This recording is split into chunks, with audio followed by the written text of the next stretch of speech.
What's up, everybody? Welcome back for another UFL Talks, little postseason talks coming at us. This is day 6 in our postseason coverage. Today, big thing, going to look at Overreaction Tuesday, see what we not only saw across the league last week, but across the season, and ultimately what we have ahead and what we might have seen that might be telling us some things about what our future might hold. But the news of the day, we're 4 days away. The United Bowl is coming. 4 days, that's all it'll be. And we know who will be competing off of last week's performance. We'll see the DC Defenders with their home field advantage ended up earning that home field advantage, taking on the Louisville Kings. So really an interesting dynamic. I don't think a lot of people thought the Kings would end up in the championship, especially based on their early season performance. But what we do have is an exciting game. You know, the Kings offense has really been firing on all cylinders lately, while DC quarterback's injured. But don't get me wrong, that's still a very good team. And if I'm the DC fan base, I'm feeling pretty confident in not only my team, but also in myself as the fan base. You know, be the 12th man, show up, impact the game. Those sort of things can really have an impact. But before we dive in too far, just wanted to say make sure you're liking, subscribing, and got those notifications on so you can stick with us every time we do go live. We've been pretty consistent about 9:30 p.m. Eastern Standard. As of late. So, on that note, hopefully you can join us as we continue. So, right away, I wanted to get into, kind of the news off the weekend. So, Fox really got a 5% year over year viewership increase. But this game, I was alluding to that when we were doing our pregame talks, looking at what game might be kind of the heater, I suppose, when it comes to the playoff games that we've had, not only across the league this season, but ultimately across the league's history.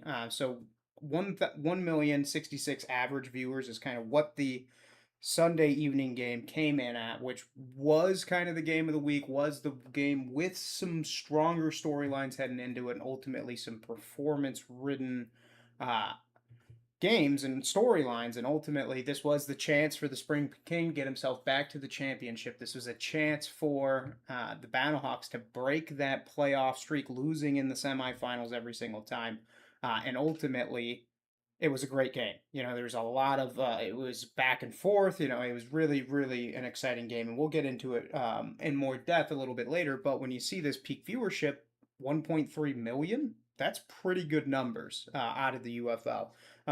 So what's going to be really interesting will be whether or not the United Bulls matches up. You know, is it going to be more? Is it going to be less? We'll ultimately have to see. But as it stands right now, UFL is doing very well. Up and to the right is the way that it has been going, and ultimately the way, more than likely, that it will continue to go.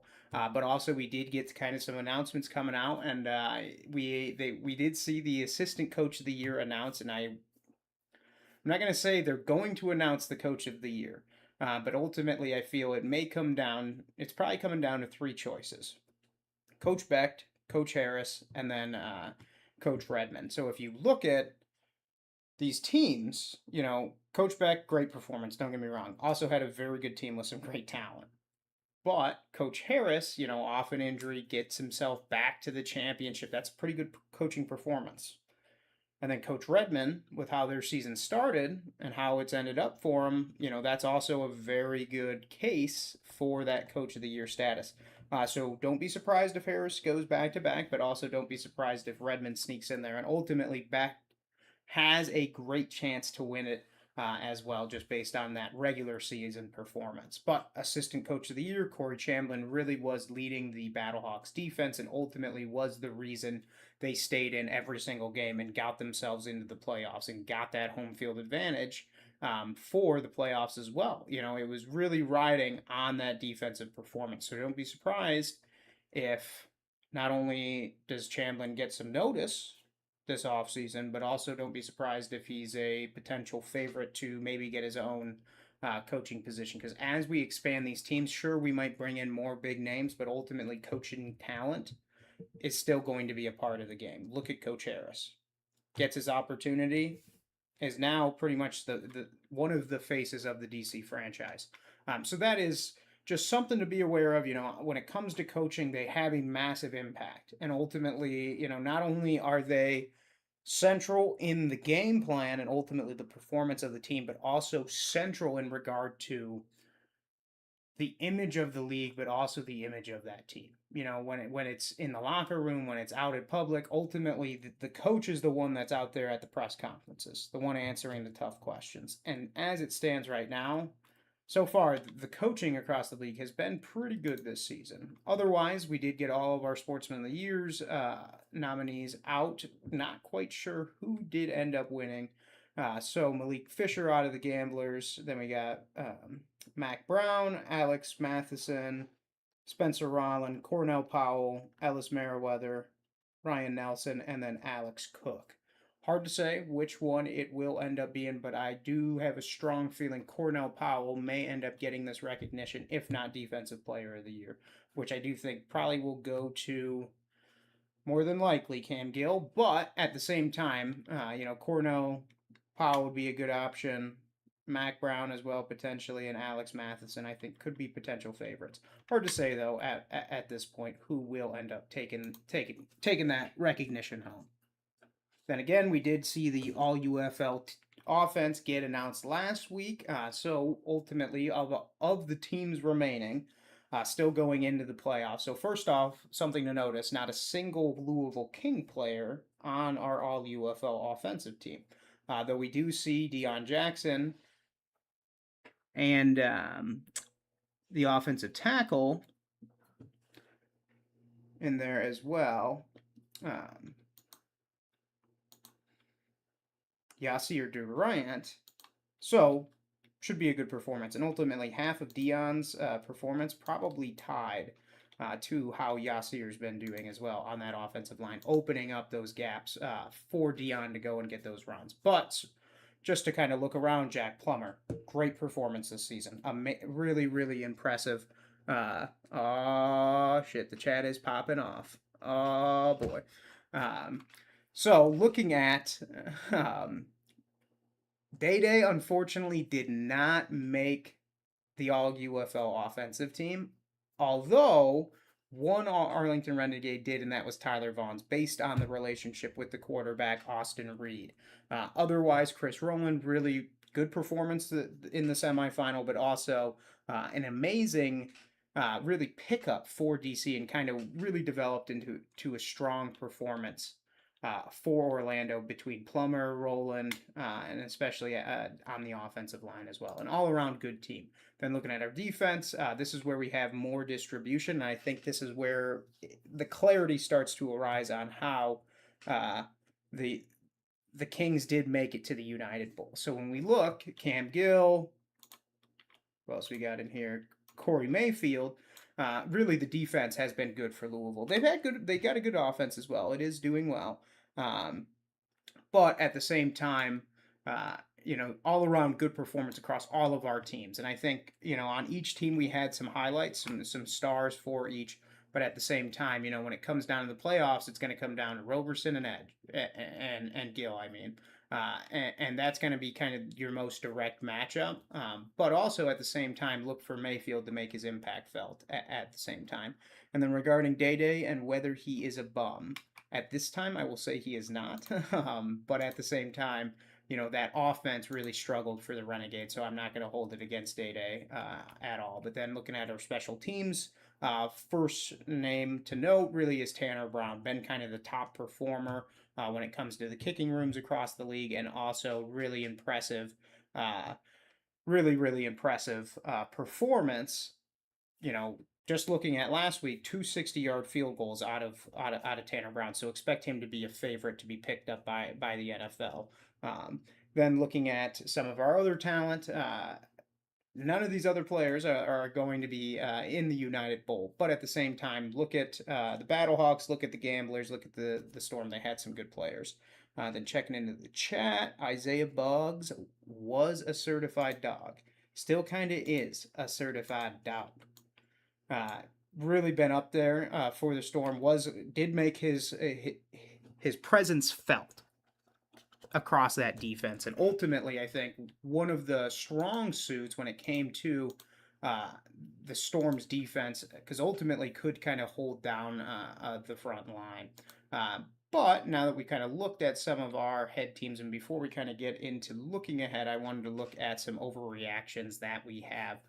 So starting off, we're going to look at the Orlando Storm. New Shagpung Fez just did the Orlando Storm shake the entire UFL. Nobody thought that they were going. I mean, don't get me wrong, it's hard to beat a team 3 times in a row, but at the same time, was how much of the lead was really riding on that? Because I think most people expected that DC had a chance. They looked competitive in the first 2 matchups, in week 9 and week 10, but at the same time, not many people thought they had a realistic chance to win and go back to the championship, especially with losing Tamu, losing that quarterback talent for the team really hurts you. But looking at what is ahead for the Storm, you got a good coach, you got a good talent. Quarterback's going to be gone. Plummer's heading to the league. Some of your other talent might, but for the most part, Roland's going to be there. Your defense will be there.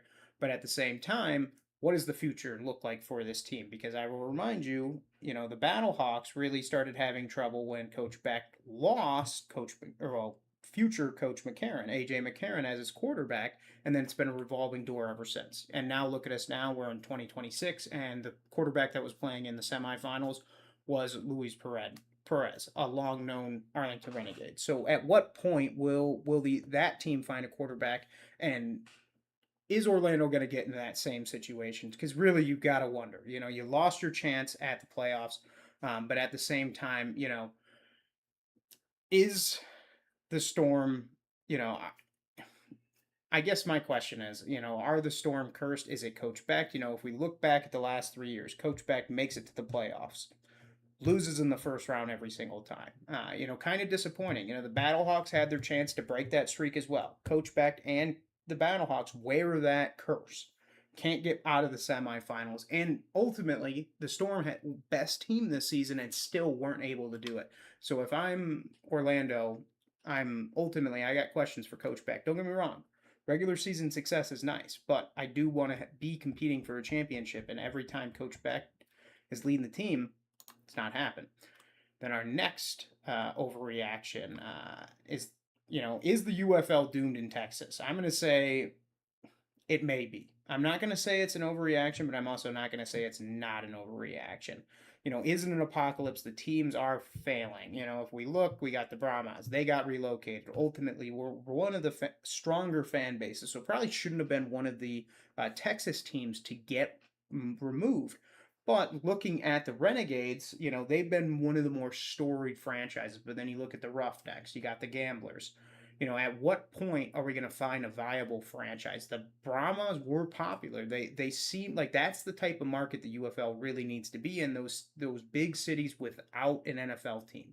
And San Antonio did not have an NFL team. They had about 10,000 average attendance, which really is one of the stronger venues and performances of any teams across spring football when you look back historically. So, the question really is, did the Texas fan base just vanish? And so far as it seems, I haven't found any. And, you get decent attendance, but, it's been, while the rest of the league is going up and to the right, our Texas teams seem to be going down and to the right, which is unfortunate. Instead of going up, we really need them to do a better performance, because as it stands, no parades planned. It's kind of crumbling in Texas. That's where the hub is, but your team performance and your connection with the fan base has been weak as it's ever been. And then a little check in for us. We got Coach Beck. Honestly, yes, it may be him. He may be a bum, and he may not know ball. That is well said. To be completely honest, I think he does know ball, but I think he just, for some reason, can't perform when it matters most. And ultimately, as a fan, that's not what I want to see out of my coach. But moving on to our next overreaction, you know, so like the Defenders finding their franchise quarterback, I'm not going to say this is an overreaction, but it might be. Bean was decent. He, was a backup and he came in and he was able to win a game, but there's still a lot of his game that needs to be cleaned up. And maybe he backs up Tamu moving forward for a season or two, or maybe he gets traded off. But I think he has a has value that he can provide to any team. But for the defenders, he's doing his job, getting them to the next round, keeping them competitive, keeping them in these games, making sure they're able to finish drives, and ultimately, if that performance keeps up this next week, don't be surprised if he gets adopted as potentially the future of the defenders, at least when it comes to the quarterback room. So, is it do we see an actual quarterback debate, a quarterback battle? I don't know that we'll get to that point. When Bean puts up a performance like Tamu did in the championship last year, then I think we talk. But as it stands right now, I think you got to be pretty confident in your quarterback play, at least how it was last week. Moving forward, Tamu's going to come back from his injury, but then ultimately, what does that future look like? Is it a little balance, share, play sharing, maybe a couple packages for each? What does that look like for the defenders? And I guess that's a question for next year. Who cares? All you're focused on right now is that United Bowl and getting that championship in your home field, utilizing that home field advantage, and they've got the opportunity to. So regardless of how the season ends, so far it's been a success. You got yourself back. You have the chance to repeat, potentially even really establish a strong legacy for the franchise if you can really secure this victory. So there's a lot riding on Bean's shoulders right now. He could very easily misstep, and then the teams really could suffer.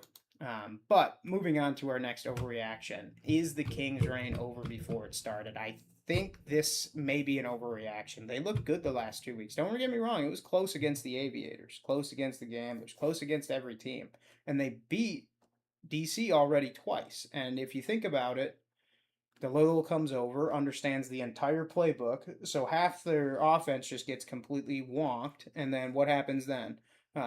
You're really suffering. And with the Kings, if you don't win this game, what are the questions about the team? And honestly, I think so far it's been a success. Regardless of how this season's getting to the championship, not only is it your first season as a franchise, but at the same time, how your season started, you were looking like one of the worst teams in the league, and now you could have the potential to go worst to first in one season, and that truly could be an impressive showing out of this franchise. And I think if you're a fan of this team, you've really got to be excited. The Louisville attendance was sitting around 10,000 pretty much every single week. Game's not too far. I mean, it is decently far, but at the same time, expect this fan base to show out. The city's really adopted the Kings. They've really come to symbolize Louisville as the city, and there's really been that adoption. So I wouldn't say I think this is an overreaction. If they lose in the United Bowl, everyone's still going to talk about them as if they're one of the best teams in the league because that talent's probably going to stay.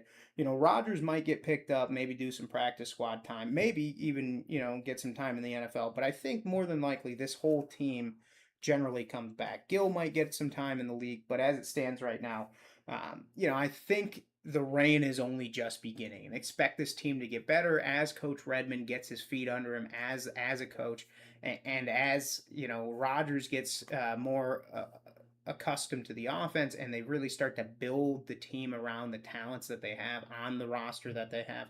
Don't be surprised if the Kings are a front runner heading into next season.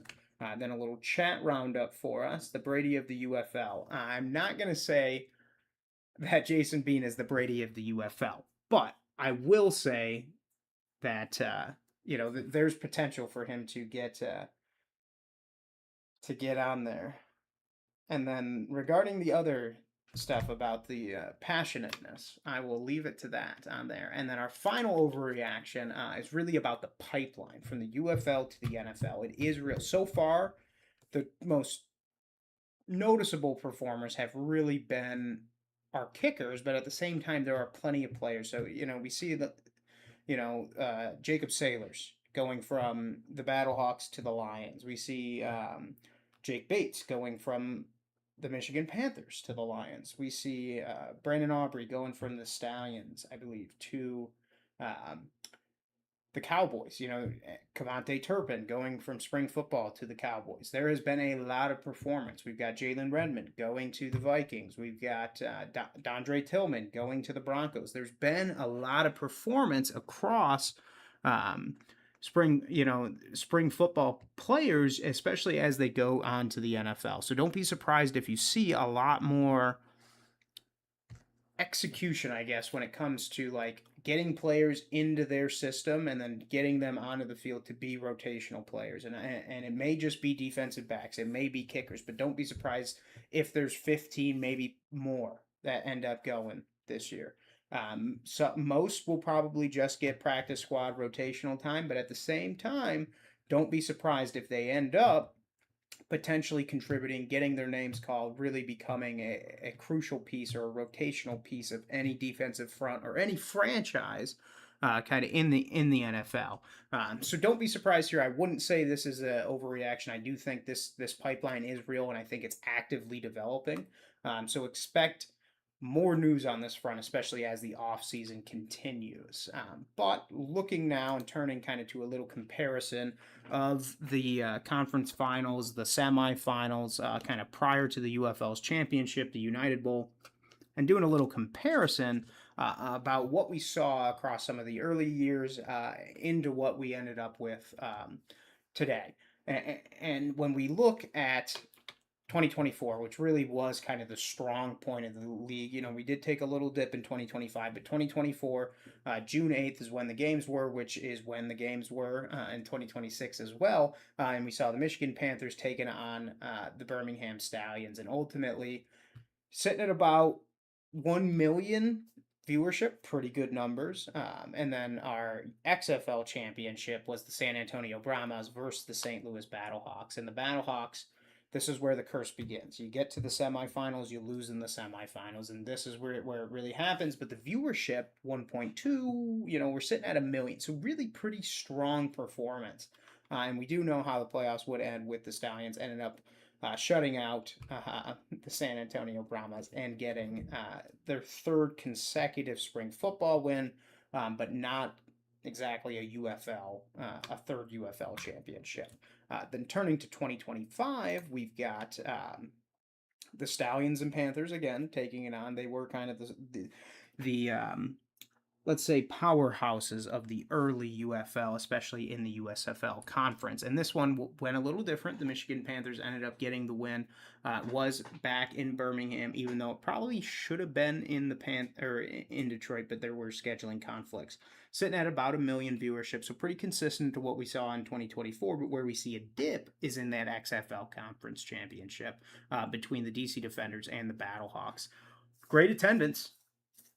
Viewership wasn't quite there, but it was overall a great game, and really a competitive playoffs in 2025. And we know how it ended. DC Defenders ended up going on and kind of dominating the Michigan Panthers. And that did lead to Tamu's MVP, or at least championship game MVP performance, and ultimately it said a lot about these teams in the current iteration of spring football. There was some very competitive ball being played. Viewership did take a little bit of a slump, but it was competitive. So when we turn and look ahead to the semifinals that we had this year, we've got the Defenders when they were taken on the Storm, 28-22. So they did get a nice win, and then the Kings versus the Battlehawks. Both games were very close. Both games, each team had a chance to go out and secure that victory. We ended up seeing who did end up taking the wins. But at the same time, it was a solid performance, and I think something to really be proud of for all of these teams. So if you're a fan of the Storm or the Battlehawks, don't count your franchise out. There's a future for each of these teams, especially in the UFL. And then when we look specifically into our winners, the Defenders, this was kind of, it was coming. 3 weeks in a row, back to back to back. Ultimately, that coaching staff is going to adjust. And with Orlando, it was kind of a neutral site game. It was in Florida, but at the same time, it was an interesting dynamic for them. So we had 405 total yards. The defenders were dominant. Didn't get into the end zone as much as they would have liked. And I think that was a testament to maybe the turnover, but potentially just the ability to not finish drives. They were kicking a lot of field goals, not, scoring a lot of touchdowns. So when you look at, the rushing yards, 172 yards, you want to see that. You're going to need to see that next week if you were going to really, have a chance. And then, the one downfall of the team, or I guess takeaway, came in when Bean gets injured, goes out for a play. Sanders comes in, they throw the ball, pick. You hate to see that. It happens. But then Jack Plummer, this is where I think it was, kind of surprising to some folks. Doesn't throw a lot of interceptions and threw his first one, I think, since week 2. So interesting performance. We'll dive more into this game with our pregame talks when we do get to Championship Sunday or Saturday this weekend. And then from that point, we'll kind of dive in more. But all in all, the Storm season-wise, really, I think there's a lot to be proud of. Coaching-wise, Beck should be proud. He pulled together a very good team. But looking at the Kings and the Battlehawks, this was really the very interesting game. And I think if you're the Kings, what gives you hope is if you look at this time of possession. St. Louis had the ball for 40 minutes. 40 minutes. We're talking you basically had it for a quarter and then a couple minutes on top of that. And yardage wise, pretty darn close for what 40 minutes gets you. And then passing yards, you're sitting at 153. So you do lose out on that, but you can expect it with the Spring King. But rushing yards, that's really where the Kings have developed into a much more prolific offense through their rushing game, and ultimately it takes some of that pressure off Rodgers. And then when we look at our takeaways, kind of where those came from, we got a interception out of Hudson, who came in, did make one pass, wasn't the best play, and then Perez threw a interception as well, which has kind of been expected out of his career recently, and ultimately not a terrible showing by any means. But when we look ahead at the United Bowl, but before we get into that, let's do a little chat roundup. Yeah, pretty much count them out. Yeah, they may get done dirty like the Panthers. The Kings, they don't get me wrong, they're a prolific team, but the DC wants revenge. They lost to them twice, and not only did they lose to them twice, but also the Kings injured their starting quarterback. Jack Plummer is actually not the well-known brother of Jake as well. Interesting to know. Not related, surprisingly. But similar name, though, as we can all see. But otherwise, looking ahead at the United Bowl, really it's going to be an interesting game. Defensive wide, it's going to come down to Roberson versus Gill, kind of that linebacker performance versus that edge. And Gill's good. He can set the edge, force things inside. Don't be surprised, though, if it really descends into kind of a defensive battle. But I expect it to really be an offensive showdown. But something I thought that was quite interesting is if we look at our championship in the United Bowl, our 2 starting quarterbacks actually went and played for the same high school, Lake Ridge, which is in Mansfield, Texas, right here along the river.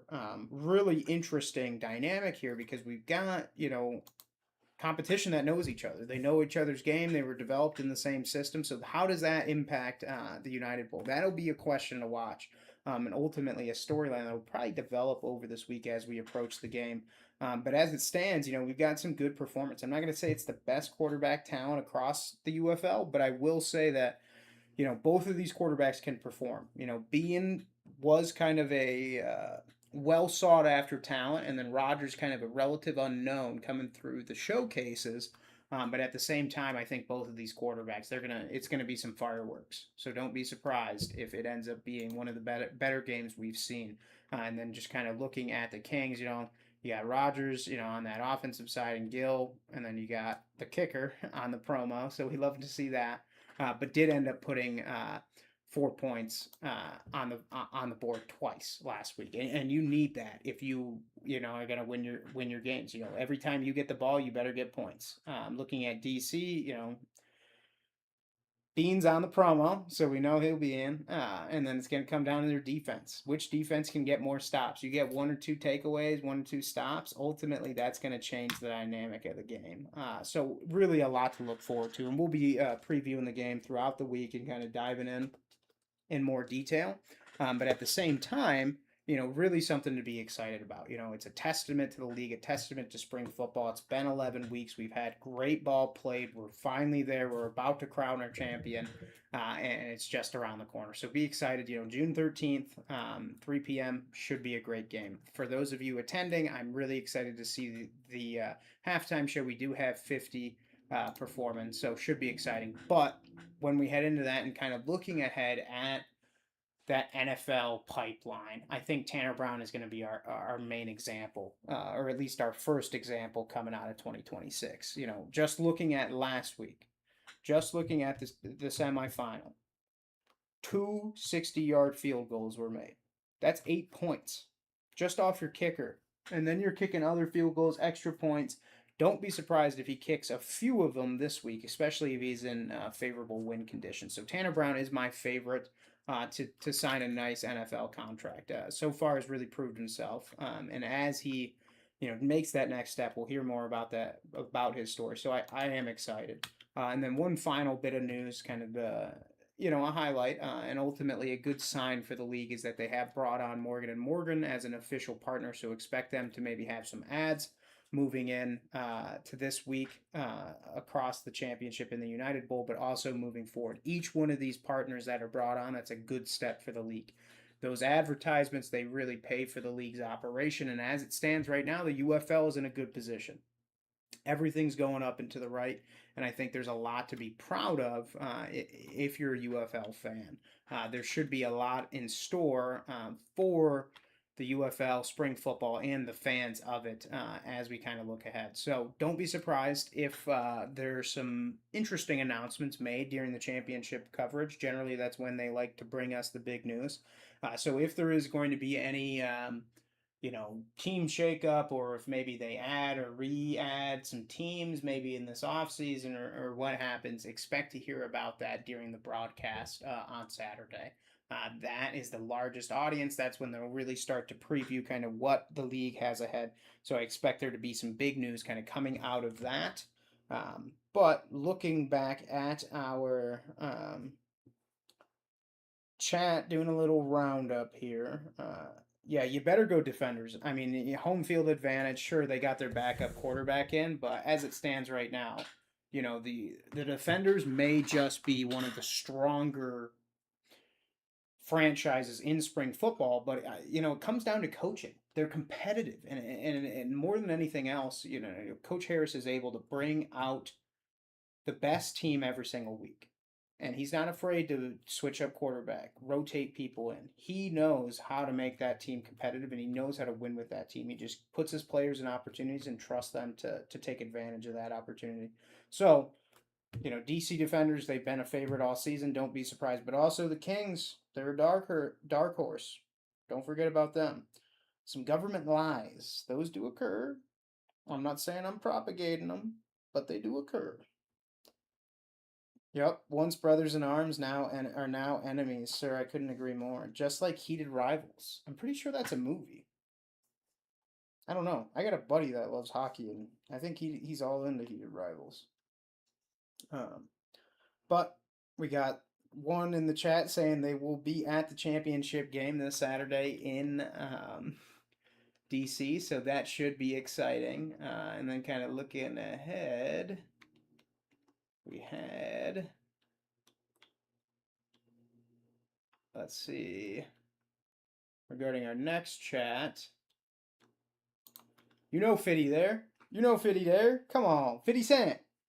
Should be a great halftime show. 50 puts on a good performance. Expect him to play a lot of the classics. And I think there's a lot of folks that may just want to attend the game just for the sake of the concert that 50 Cent's going to do at halftime. Just looking at what we saw for the home opener kind of halftime performances, the league puts on a good show, whether it be the concert side of it or the ball being played on the field. So it should be a good time. I'm excited to see. I'm sure Fifth puts on a good show. Yep, 50 Cent is performing the United Bowl halftime show. So really should be a good time, and he is all into something. Uh, very much all into something. And honestly, I'm excited to see, what does Fitty bring? What songs are we gonna hear? What is that performance going to look like? But Curtis 50 Cent Jackson and what? Look at this comment. Send 40 plus help and FBI on Jay Z, Beyonce, Curtis 50 Cent Jackson, and the CEO of Trusted Health Travel Agents. Oh my gosh, this keeps going. 24/7 until I get hired at a hospital or travel agency, and if it's not them, send it back. Or somebody else. Or my real family member. My girl, I do not think 50 Cent is your problem. Do not think at all. What a fall off. Super Bowl, the United Bowl, that's not a fall off at all. That's exciting. He's exciting. There should be a good time. If you're Fitty, what's there to be ashamed of? You should be having a good time. But yeah, that's pretty much what we got for you this week. Just to kind of look ahead of what we've got for some coverage up ahead. We're going to look into kind of some more of the awards later this week. Look into more of the game, kind of how the two teams came to be this season, as well as take a look at kind of what we've got ahead for them. But yeah, 50 gets the people going. He absolutely does. It's not a fall off at all. But if you look at our standings and kind of how things have shook out after our semifinals for our season standing, so not our regular season, just kind of as a whole for 2026. You've got the Kings; they advanced to 7-4, and then the DC Defenders advanced to 6-5. So how that's going to look? Orlando still holding down the number one spot. So it'll be Orlando in the one spot, Louisville in the two spot, with the chance of DC going up to the two spot. And then the Battlehawks are going to stay at 6-4, so probably will fall down a level as well. But just ranked on win percentage, they should be in that 3 or 4 or 4 or 5 spot. Yes, 50 will be getting a bag. I can only imagine, and I'm sure he's going to bring out some of the G Unit. So don't be surprised if it's a great time. Honestly, they're pitching it as if it's the best party in DC on Saturday. And mind you, there's a lot of events going on in DC this weekend. So wanted to also look ahead, just kind of at more or less this this this week in sports roundup, and just kind of look around to what we have ahead in some of our other sports. We do have the World Cup kicking off on Friday, so expect that to really become a blossoming section. Maybe we'll take a peek into the World Cup, give a little synopsis on kind of where we think the U.S. national team will go, maybe break down some brackets, or at least the group stage, and see who we think might make it out. But someone bussing with the bag, that's going to be Fitty after his United Bowl performance. And all in all, I think there's a lot to be excited to going into this weekend. Looking at some of our other sports, we do have the playoff for baseball and softball going on. A lot of excitement there in the college front.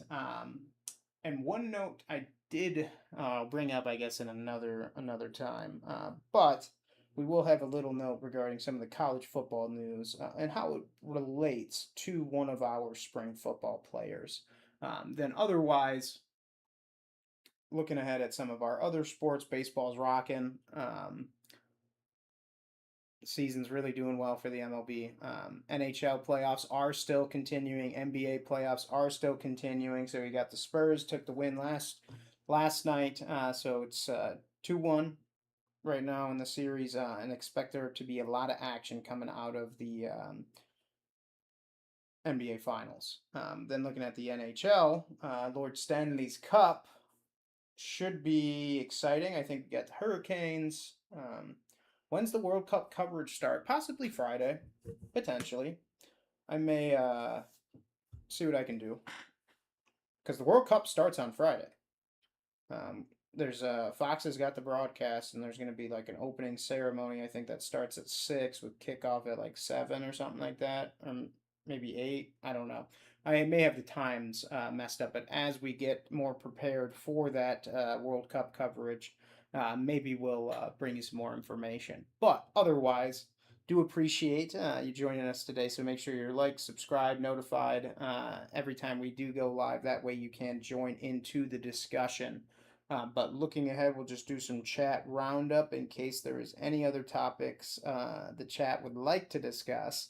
Otherwise, we'll be wrapping it up here quickly. But one thing I will say, there's a lot to be proud of on the league this season. I think alone the performance in the conference championship for Fox, that peak of 1.3 million, really, really something to be proud of. Who you picking in the World Cup? I am from Bosnia and I am coming to America. Well, I hope you're already here.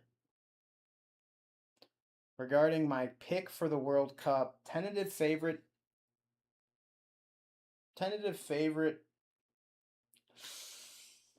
I want to say America. I don't think that's realistic. So I'm thinking more than likely it'll probably be, Spain's got a good chance, Argentina's got a good chance. Ooh. Hard to say right now. Let me think on that more. But as a tentative favorite, I'm picking America. Qatar. Bosnia. A sleeper? A dark horse, potentially? Bosnia? Bad pick, America, I know. Through the group stage, I think I like America to get through the group stage. They got an easy path. For the whole championship, I'll have to look more broadly and think about that one. Look ahead for my World Cup coverage for my official pick on my champion of the World Cup. Spain, though, looking good. Spain, Argentina, looking real good. Potentially France.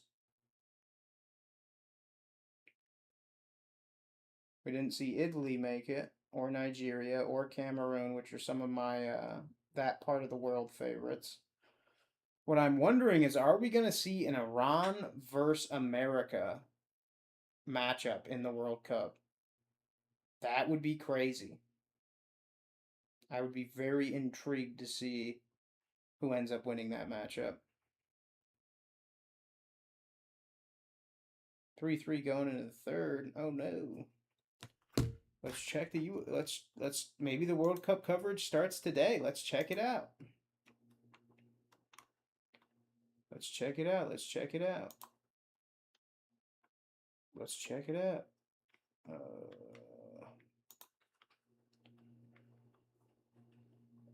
Let's check it out. What is going on right now? There's not currently a game going on until 2 days from now. They don't have the friendlies on here. What the heck? Where's the friendlies?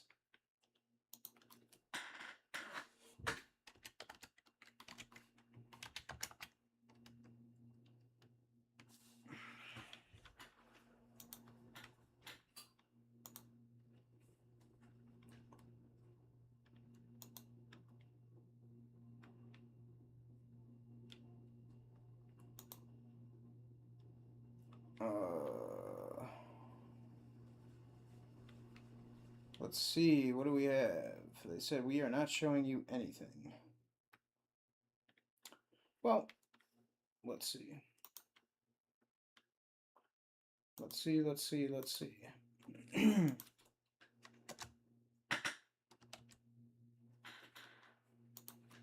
There we go.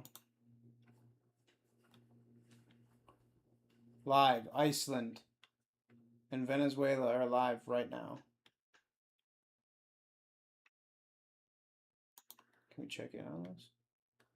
1-0 Iceland. Chat. We going for Argentina or Iceland? Chat. TV app got taken down. Chat. Argentina or Iceland? Chat.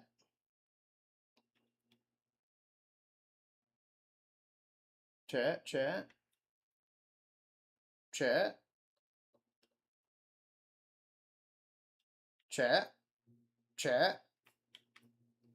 I'm picking the Tina.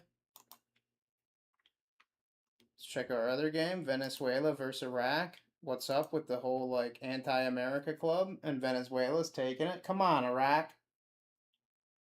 Come on, Iraq. You're supposed to be doing better than that.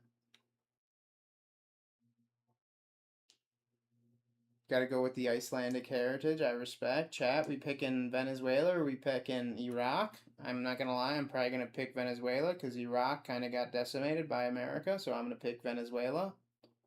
They got an easier treatment. Chat.